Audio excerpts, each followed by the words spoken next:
நாளைக்கான வீடியோக்கான ஒரு சூப்பரான ப்ரோமோ தாங்க வந்திருக்கு. ப்ரோமோ வந்து சூப்பரா இருக்கு அப்படின்னு தாங்க சொல்லணும். அதாவது நம்ம வீரா, மாறன் 2 பேரையுமே வந்து பிரிச்சு வைக்கிறாங்க அப்படின்னு தாங்க சொல்லணும். ராமச்சந்திரன் வந்து பிரிக்கிறாரு அப்படின்னு தாங்க சொல்லணும். அதெல்லாம் பார்க்குறவங்க சேனலை மட்டும் மறக்காம லைக் அண்ட் சப்ஸ்கிரைப் மட்டும் பண்ணிடுங்க. ஃபஸ்ட்டு எடுத்தோடனே கண்மணி வந்து ஒரு திட்டம் போட்டுக்கிட்டு இருக்காங்க. எப்படியாவது வந்து இவங்கள பிரிச்சு வைக்கணும். அதுக்கு வந்து ஜோசியரை கூப்பிட்டு நம்ம சொன்னபடி அவரை வந்து சொல்ல வைக்கணும். அப்போ தான் மாமா வந்து நம்புவார், பிரித்து வைப்பார் அப்படிங்கிற மாதிரி வந்து யோசிச்சுக்கிட்டு அப்படியே போய் நைஸாக ராமச்சந்திரன் கிட்ட வந்து சொல்கிறாங்க. மாமா நான் ஒன்று சொன்னால் தப்பாக நினைக்க மாட்டீங்களே அப்படிங்கிற மாதிரி கேட்டவொடனே, சொல்லுமா என்னாச்சு அப்படிங்கிற மாதிரி கேட்டவொடனேயும், என்ன இருந்தாலும் என் தங்கச்சி வந்து இந்த கல்யாணத்துக்கு விருப்பம் இல்லை அப்படின்னாலும் ஏற்றுக்கிட்டு வாழ ஆரம்பிச்சிட்டா. அதனால் வந்து நம்மளே அவங்கள வந்து பிரித்து வைக்கக்கூடாது, அவங்கள சேர்த்து வச்சுருவோம் அப்படிங்கிற மாதிரி சொல்லி விட்டு போடுறாங்க. என்னம்மா நினச்சிக்கிட்டு இருக்க, அவங்களே நான் அந்த வீட்டை விட்டே ஒதுக்கி வச்சுக்கிட்டு இருக்கேன், நீ என்ன சேர்த்து வாழ சொல்லிக்கிட்டு இருக்க அப்படிங்கிற மாதிரி வந்து ராமச்சந்திரன் கேட்காங்க.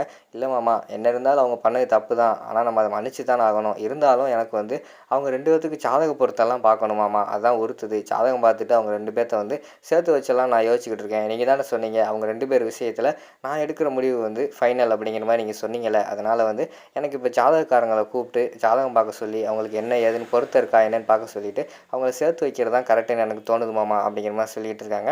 சரிம்மா, வீரா வந்து உன்னோட தங்கச்சி, நீயே முடிவு எடுக்கும்போது நான் எதுக்கு அதை யோசிச்சுக்கிட்டு இருக்கணும். ஜோசியக்காரனை வர சொல்லி பார்த்து நம்ம பேசிடுவோம் அப்படிங்கிற மாதிரி சொன்னோடனே அவங்க போய் ஒரு ஜோசியக்காரங்களை வந்து செட் பண்ணிடுறாங்க. நாங்கள் சொல்கிற மாதிரி வந்து அங்கே சொன்னேன்னா உனக்கு தேவையான காசை வந்து நாங்கள் கொடுக்குறோம் அப்படிங்கிற மாதிரி சொல்லிவிட்டு நம்ம ராஜேஷோட அத்தையும் அதுக்கடுத்து ராஜேஷோட அம்மாவும் கண்மணியும் போய் வந்து அங்கே வந்து செட் பண்ணிடுறாங்க. சரின்னு சொல்லிட்டு அந்த ஜோசியக்காரன் வந்து வீட்டுக்கு வந்துடுறாங்க. மாமா இந்த வந்திருக்காரு மாமா அந்த ஜோசியக்காரு அப்படிங்கிற மாதிரி சொன்னோடனே, எதுக்கு தேவையில்லாமல் ஜோசியக்காரெல்லாம் கூப்பிட்டு பண்ணிக்கிட்டு இருக்கா அப்படின்னு சொல்லிட்டு வள்ளிக்கு வந்து டவுட் வர ஆரம்பிச்சிருது. எதுக்கு இப்படிலாம் பண்ணுறா அப்படிங்கிற மாதிரி சொல்லிட்டு யோசிச்சுக்கிட்டே இருக்காங்க. உடனே ஜோசியக்கார் வந்தோடனே சொல்கிறாங்க, 2 பேர் ஜாதகத்தை கொடுங்க அப்படிங்கிற மாதிரி வந்து கேட்டவுடனேயும் ஜாதகத்தை கொடுக்காங்க. ஜாதகத்தை பார்த்துக்கிட்டே இருக்காங்க. இந்த தம்பியோட ஜாதகம் வந்து கண்டமானே குண்டக்க மண்டக்க இருக்குது. அது மட்டும் இல்லாமல் இந்த தம்பி ஜாதகம் வந்து சரியில்லை. அதுவும் இல்லாமல் இந்த தம்பி வந்து 3 உயிரை வந்து காவு வாங்கியிருக்காரு. அடுத்து ஒரு உயிரை காவு வாங்க போகுது. அதனால் வந்து தயவுசெய்து நான் சொல்கிறத கேளுங்க. இந்த 2 பேரை வந்து பிரித்து வைக்கிறதா நல்லது. இப்போதைக்கு அவங்க 2 பேர் சேர்ந்து வாழ்கிறது தப்பு அப்படிங்கிற மாதிரி வந்து ஜோசிக்காரங்க சொல்கிறாங்க. அதை கேட்டோடனே பயங்கரமாக ஷாக் ஆயிடுது. வள்ளிக்கு வந்து புரிஞ்சு போச்சு, இது வந்து கண்டிப்பாக வந்து கண்மணியோட வேலையாக தான் இருக்கும் அப்படின்னு சொல்லிட்டு வள்ளிக்கு வந்து தெரிஞ்சிச்சு. அங்கிட்டு வீரா வந்து ஆல்ரெடி கணிச்சிட்டாங்க, இது வந்து கண்மணியோட வேலையாக தான் இருக்கும் அப்படின்னு சொல்லிட்டு அவங்க வந்து கணிச்சிட்டாங்க.